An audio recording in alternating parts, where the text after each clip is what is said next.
Hello, Keith Marciano, Senior Executive Coach at Pax8 Academy, and welcome to Results Selling Framework Podcast. March is designated as Women's History Month. U.S. International Women's Day is on March the 8th. What's that have to do with Results Selling Framework Podcast? March is designated as Women's History Month.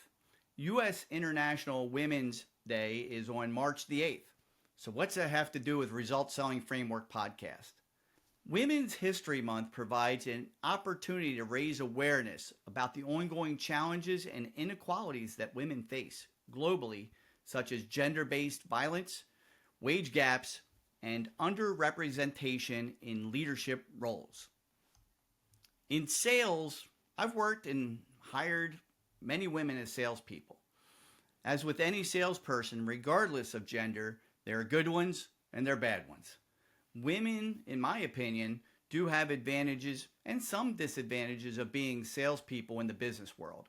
We're going to discuss this today in today's podcast, along with some quick sales wins for MSPs. I'd like to welcome Jennifer Evans, Operations Solution Consultant here at Pax8. Welcome to Results Selling Framework. Hey Keith, how's it going? Thanks Doing for good? having me. Yeah, absolutely. Thanks for being here. Of course. All right, so let's start with the basics, right? Give our audience a little quick intro about you, what you do, your role, and remember that one fun fact. My favorite. Um, I'm an operations solutions consultant here at Pax8. Kind of to narrow it down to just the basics is I sell more internal products that our MSPs are going to use, as well as anything on the academy side. So being able to help our partners become more efficient, grow their business, and ultimately just a better MSP overall. Um, I'm also a single mother of the most beautiful little 5-year-old boy ever and a caregiver to my disabled mother. So busy gal over here for sure. And then also too, the fun fact. This is the only question I've been kind of mulling over all day.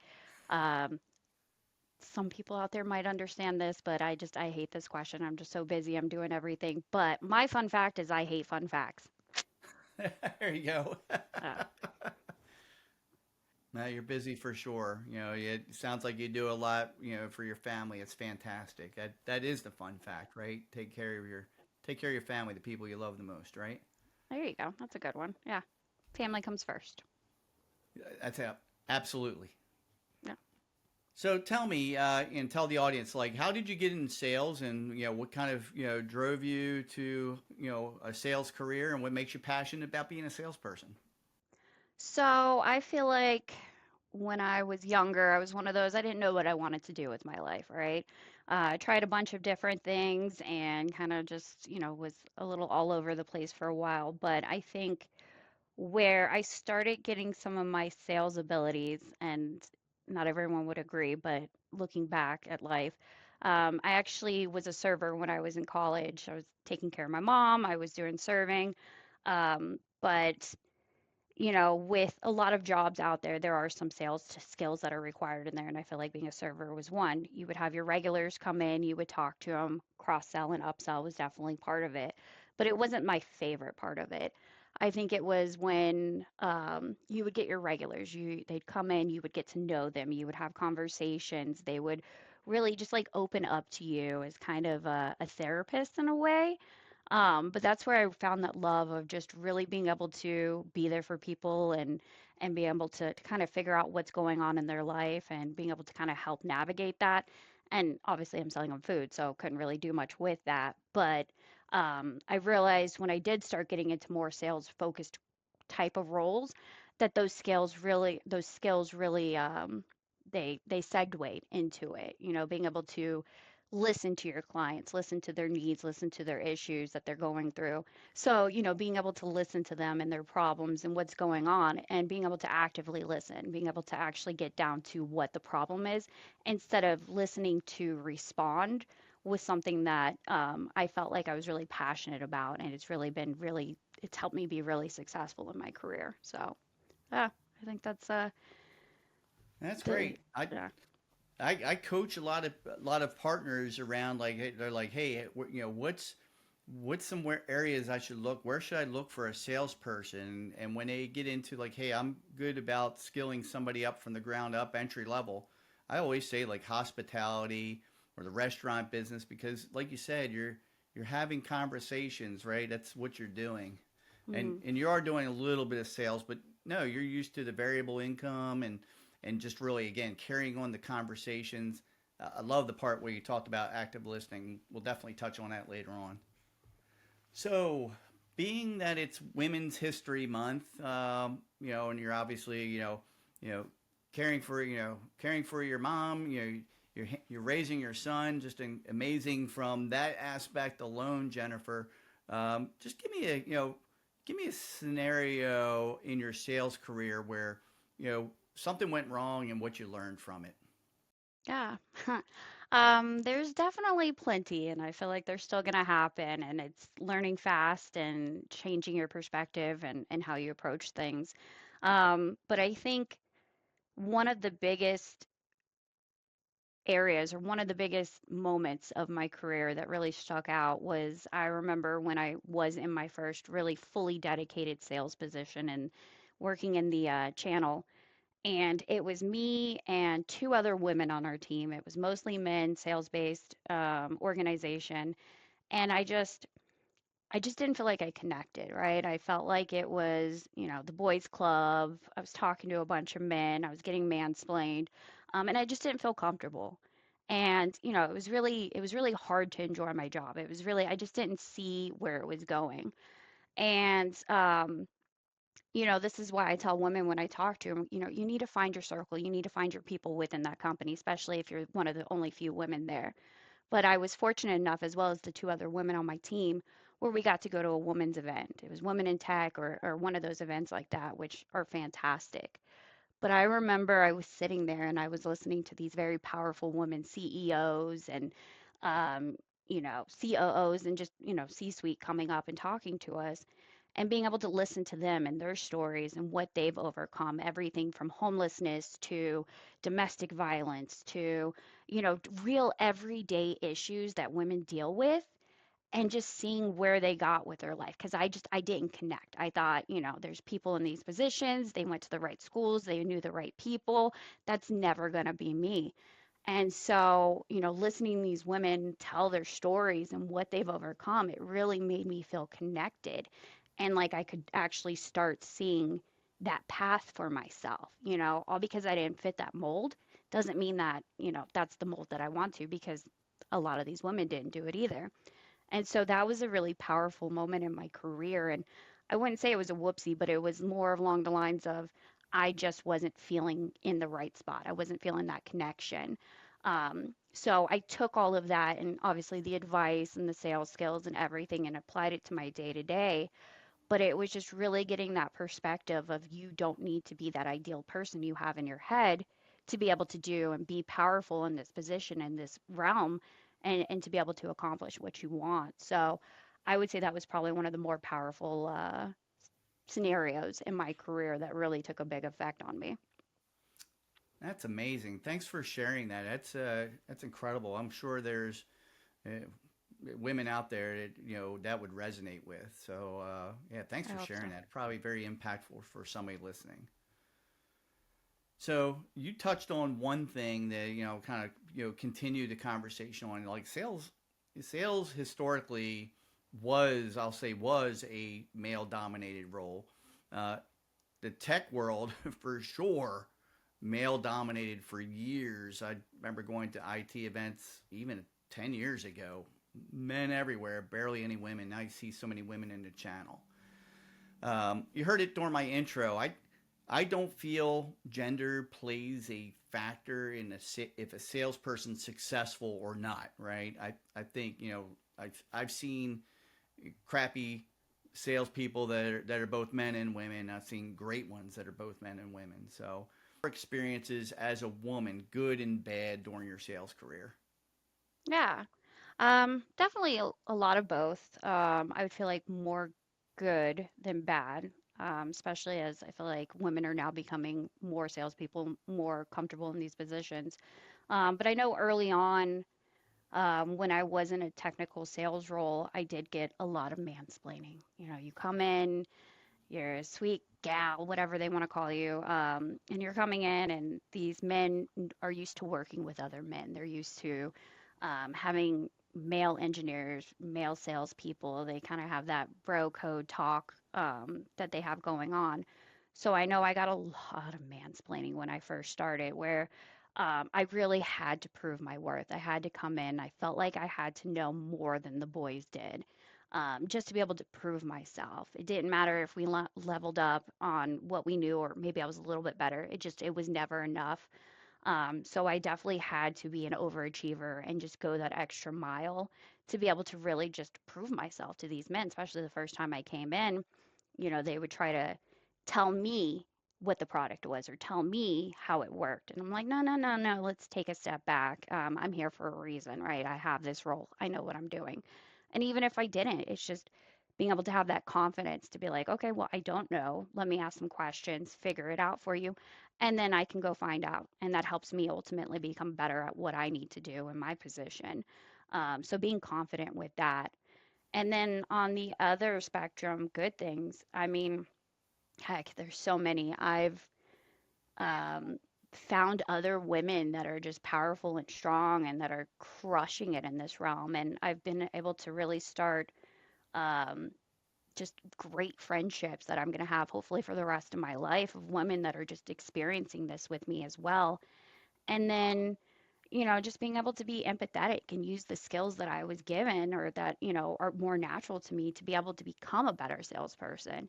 You know, right now I'm working with our largest MSP partners here at PAX 8, and, you know, it's because of the things that I've learned. It's because of the mistakes that I've made that I accept that and I grow from it. You know, fail fast and learn, you know, slow kind of deal. Or what is it? Fail fast, learn fast kind of deal. Um, but you know, with the bad comes the good, and you need to take the bad and learn from it and keep going, and just, you know that you're going to get better through all of it. Yeah, absolutely. That's a great story. Yeah, my wife, same thing you shared. Just the mansplaining. I hear that an awful lot. I had early on in my career, I always remember like the sales manager telling me, you know, a lot of times he had to, for our female salespeople, they would get us into the door, and then the sales manager, had to come in because, like you said, some of the biases of the people that Hmm. were the buyers going in it, of like, this woman doesn't know what she's talking about. You need to talk to a man. Yeah, so it's unfortunate to hear, and I think it's BS. But from a standpoint, hopefully those biases are reducing more and more. What are you seeing from a standpoint over time? Is it less, or is you still an underlying bias that's going on? Um, I think it's definitely less. I don't feel it like I used to, which is amazing. That means we're moving in the right direction as a world. Um, but it still does get intimidating. You walk into a boardroom with 10 men and you're the only female in there. It can be a little intimidating from time to time, but the longer I've been in the role, the more I'm seeing women in these more powerful positions, CEOs and COOs and management and everything there. So it makes it a little more comfortable. But at the same realm, it's kind of exciting when you are the only woman, because it's just, you kind of feel like, sorry, I'm gonna cuss, but you feel like a little badass coming in, going, "Hey, I'm here. I'm pushing on that glass ceiling. I'm breaking through it, and I'm here to stay." So, yeah. There you go. I'm gonna cuss as well. So for you men out there that are listening to this, it's utter bullshit if you sit there and treat women this way. I think from a standpoint is like we have a lot to learn from each other, and it's 2025 as of this recording, and I think it's time to kind of take the good out of everybody. Look at the good in people and the value that they can bring to the table, more than kind of the stereotypical stuff that we hear out there. So kudos to you. I applaud you for your success on that. Thank you. So let's get into a little personal on this side. So uh, your mom, talk to me about the work-life balance and being a business professional, and kind of serving, the multiple roles that you have. Not only that, you're caregiver, mom, business person. Talk to me about the balance here. Ugh, the million-dollar question. How do you do it all? Um, it's hard, I will say. And there is a lot of wine and nights where you're just pulling your hair out. And I'm sure I have a couple grades coming in for sure. Um, and I don't think anyone's figured out how to do it perfectly because, when you focus on one area, you kind of neglect the other. And so it's a constant balancing act. But it's just, waking up every day knowing what is your why? Why are you doing this? Why are you pushing yourself so much?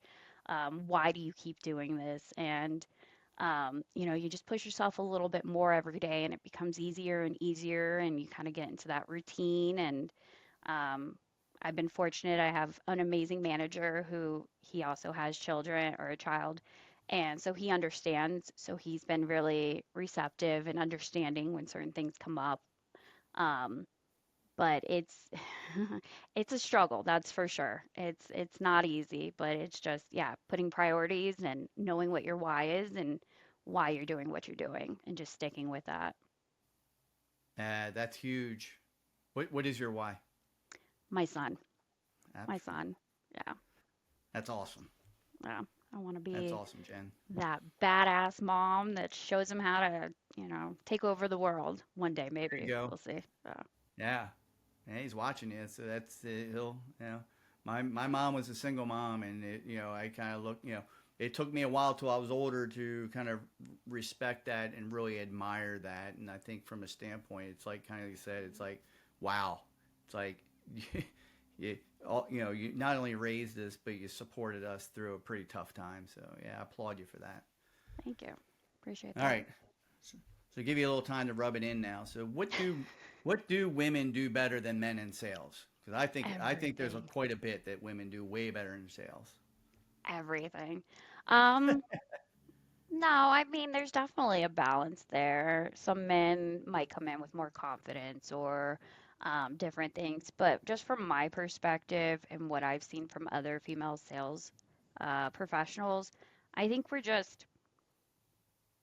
we're more empathetic as well as we listen more, and here's some advice for you men in your personal as well career life. Active listening is something that will be so helpful, right? So listening to actually listen, close your mind off for a few minutes. Don't think about how you're going to solve that problem. Think about just how can I hear more of this? How can I let this person express themselves more and kind of get what they need to off their plate? Because the more that you can either step back and just let them free flow with what they need to say, or the more questions that you can ask to really dive into it, the more someone's going to get comfortable with you, the more they're going to express, the more they're going to dive into it. And that is gold when it comes to selling because you're getting all the information you need. And if you can put in questions to really dive in and direct the conversation in the direction you need to, you're going to get everything you need. And then as well as that relationship building too, where they're going to trust you more, they're going to want to come back to you for more issues that they have because you helped resolve them in the first place or you were there to help listen to it. I think women are just naturally better at that. There are men who can do it too as well. But we're just, as a mother, that's something I have to do with my son. I have to listen to him. I have to kind of figure out that problem. Um, so I think we are better with that. And then empathy too, being able to kind of feed into those emotions and understand them and put ourselves in that situation. It opens doors for us when we can do that with our clients, especially if they haven't gotten it before from a previous salesperson. Yeah, yeah, spot on. I always kind of say my wife actually at times calls me out on the act of listening. She's like, Yep. You're a salesperson. Why aren't you listening?" You Oh, can ask yep. my family too. It's like, Dad, we just talked about that 5 minutes ago. I get it all the time. So, but I know that that's not a strength of mine. You're right. You have to sit there and be really into the moment and absorb it, and also not not just sitting there listening, waiting for your turn to speak, to say Hmm. something where you'll forget something. Absorb it. Exactly. I love that conversation. Yeah. Or you'll listen to to be able to answer or respond without actually hearing everything. So you do miss key elements um, while you're doing that. So that's huge. That could be critical in some conversations. So yeah. Yeah. The stat that I read that was out there is pretty incredible. It said 74% of customers are more likely to purchase an offering if they perceive that they're being listened to. It's amazing. Just listening and just enables salespeople to kind of hit on some of the points is to really fully understand the problems that person and also how they're experiencing, how it's making them feel, which allows you to dive deeper and get that empathy going, right? Proof is in the pudding. Yeah. I didn't know that statistic. That's awesome. Yeah, I was like, wow. I was like, just from from a standpoint, to me, I say it a lot in a lot of the things that I do, whether it's the sales pitch or result selling framework, is like, sales is a skill, and this, when you look at active listening and empathy, two very vital sales skills. So dive into the active listening a little bit more itself.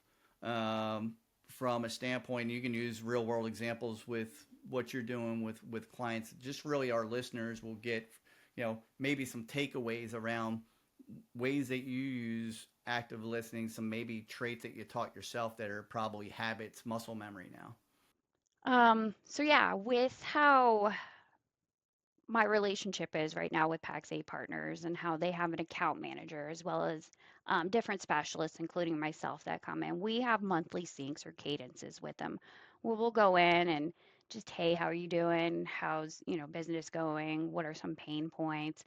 And a lot of times partners will come in and they just, nah, we have some billing issues. Microsoft did this, da da da did that, just very generic what's going on, and they don't really open up into what are some of these problems. And that could be really hard if you're trying to sell them something or figure out what's going on, if you're not able to actually sit there and start doing some of those prompting questions like, okay, so you mentioned that you're struggling to get net new clients. Well, what's going on that side? Tell me about it. Do you have a sales team?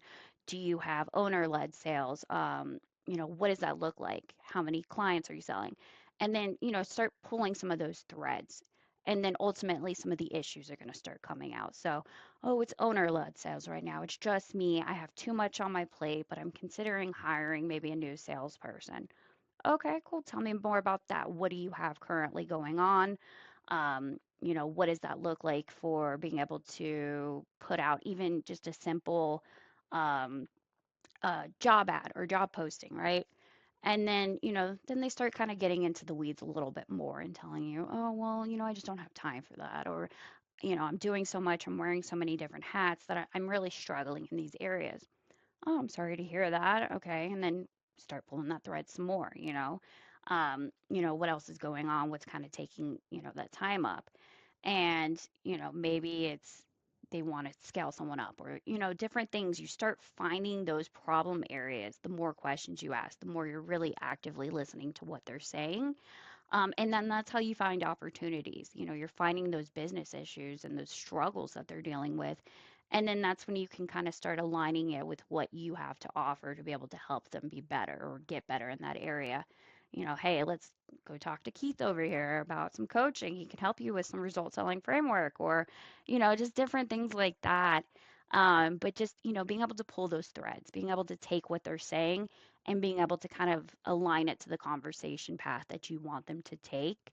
And then ultimately that's how you close deals, and that's how you get them to buy, what you believe in the products that you believe will help them or know will help them, um, or services or whatever you're offering.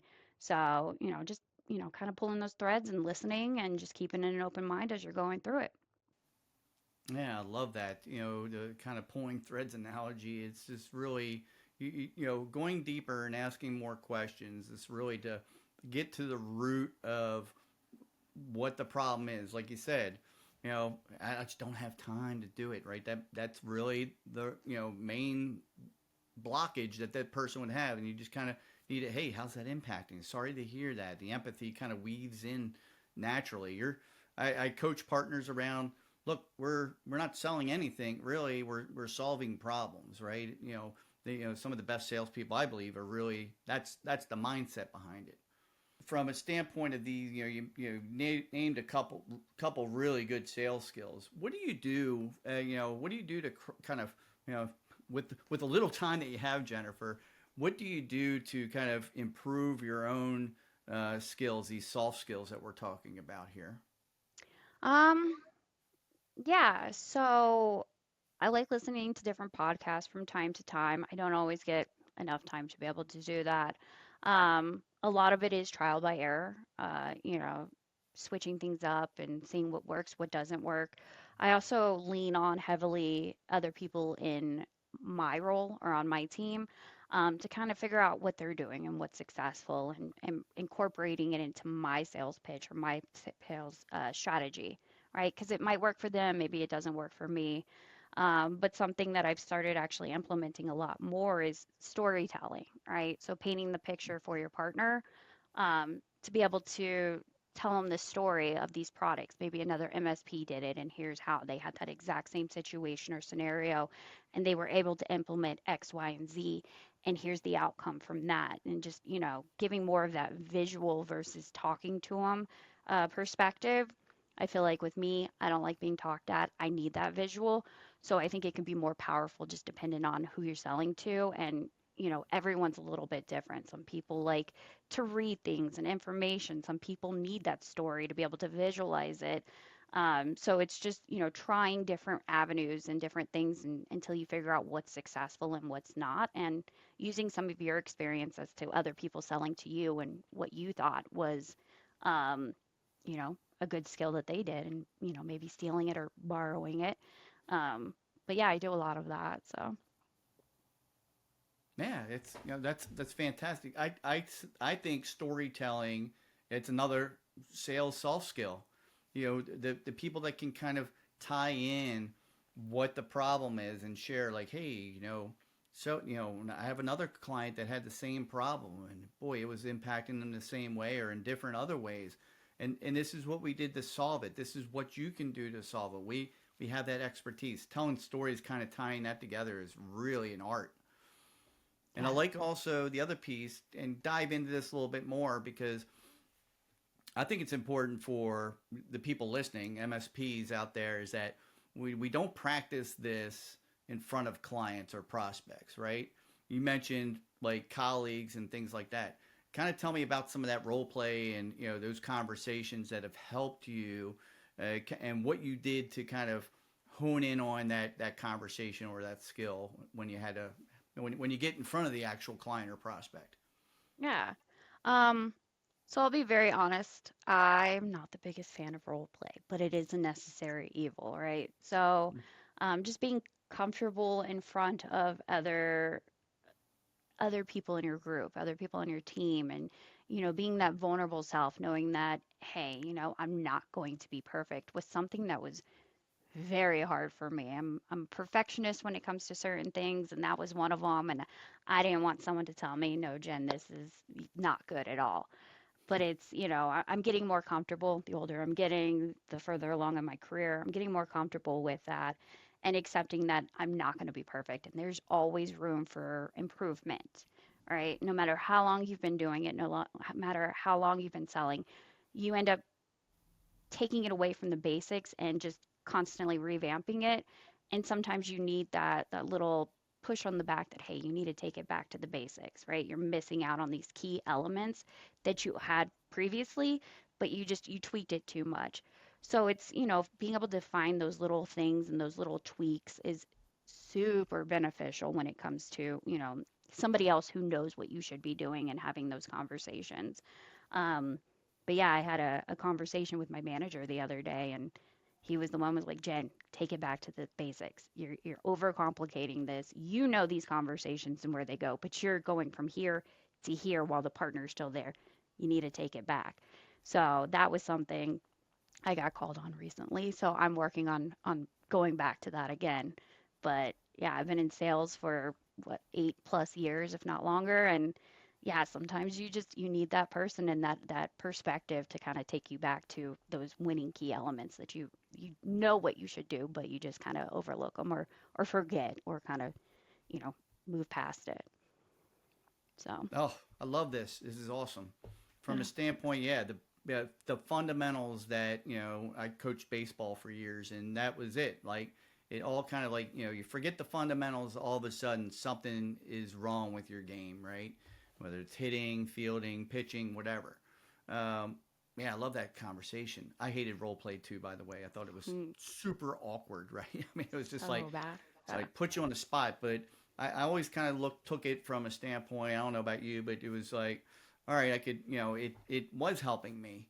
It was kind of making me better, even as uncomfortable as I felt kind of doing it. And it's like, hey, look, I'm busy. I need to go make stuff happen. But taking that little bit of time to kind of ground yourself. I love that conversation. Yeah. Everybody needs that. You got to resharpen your axe and, take that time to kind of reset yourself and go back to those fundamentals, those basics. And yeah, otherwise, you're just going to go off on some pathway that doesn't end up well. Yeah. The cool thing I've been kind of really tapping into, and it'll definitely be in a probably a later podcast, is like there's AI tools out there now where salespeople can practice on AI. It records you, it listens for the ums and the ahs, and this piece around practice makes perfect, always sharpening your axe. Like in the IT MSP world, it's ever evolving. You've always got to be learning. Sales is the same. Like if you're trying to be the best, out there, you've always got to be educating yourself, filling your brain with more information, whether it's from colleagues, books, podcasts, going to sessions, whatever. You got to get better. If you want to be a sales professional, you got to hone your craft. I love it. Take me down, I guess, from a standpoint. Let's wrap this thing up. Any final thoughts, words of advice to women out there that are looking to get into into the sales profession, or things, tips, tricks, whatever, to kind of tidy us up around the sales soft skills as well. Yeah. Um, Definitely find a group of other like-minded individuals, kind of your tribe within the company if you can. There's a ton of women in tech groups. There's a ton of different forums that you can go on specifically for women, so that way you can kind of feel more included. You can see what other women are doing. There's also skills and different things to really be able to level you up. But I highly suggest any woman, if you're thinking about the role, you've been in the role, um, you know, take advantage of those if you can. Get into them, network. I can be a very introverted person at times. I'm in a sales role, so I have to be extroverted, but it's just taking that time for yourself and being able to, expand your network and your knowledge. It's just absolutely vital, and it just makes you feel more at home with what you're doing. So I highly suggest reach out to me. You can find me on LinkedIn. I'm always happy to talk to anybody. I don't know how much great advice I can give you, but I can definitely try. Um, but just, yeah, take advantage of any of those resources that you can. Continue that active listening, and, just those days that you're not feeling like you're the most confident, just know you're in that position for a reason and you are a badass. I'm going to keep cussing on this. Sorry, Keith. But you are a badass, and you're a woman, and you're strong, and you're powerful. And we can do anything that we put our mind to, as cheesy as that sounds. It's very true. I think there's a song around that, isn't I think there? there's a few. There's a few. Yeah, there are. It's true. Awesome. That's why. Jennifer, thanks for being on the Results Selling Framework podcast. Absolutely loved hearing your story, and Of course. you sharing with others. And whether you're a woman or man listening to this podcast, I think you gave the audience some really, really great advice and tips. Thanks for having me, Keith. It was fun. Of Absolutely. Thanks again. I appreciate you. course. What a fabulous episode! Just learned so much from doing these things. I said it in the conversation I just had with Jennifer. When I started in sales 25 years ago, most of my sales colleagues were men. Attending IT events over the last 18, 19 years now, there's been a tremendous shift. We're seeing more female representation, which is fantastic. Some of the best salespeople I have hired and worked with were women. working and collaborating with people like Jennifer and Maria, who you'll hear soon. And a lot of the women here at PAX 8 has taught me a lot of just being a better sales coach. If you want more ways just to improve your sales, like we talked about here around sales soft skills, around listening and empathy and others, right? Please reach out to me or your account manager around sales coaching. Join me next week. We're going to continue this conversation with Women's History Month. I'll be joined by Maria Armstrong. She is the manager of PAX 8 Academy, Australia. So we're going to get on the other side of the world for this conversation. So thanks again for joining Result Selling Framework. Please make sure to like, subscribe, the whole deal. So when you get new PAX 8 Result Selling Framework podcast, you'll be first to know. Thanks again for joining.